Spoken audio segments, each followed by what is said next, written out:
Mother's Day, so my mom and I are going to make our favorite breakfast, chicken and waffles. You can find the recipe in the description.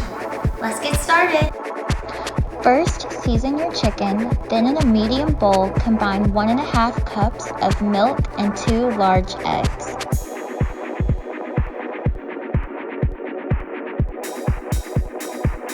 Next, pour your coating mix into a large, resealable bag. Dip the chicken into the milk and egg mixture.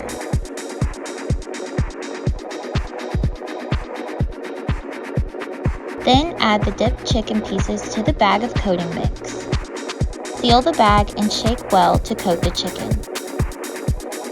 Fry the chicken a few pieces at a time for about 10 minutes on each side or until golden brown and thoroughly cooked. Next, for your waffle, just follow the step-by-step directions on your waffle mix.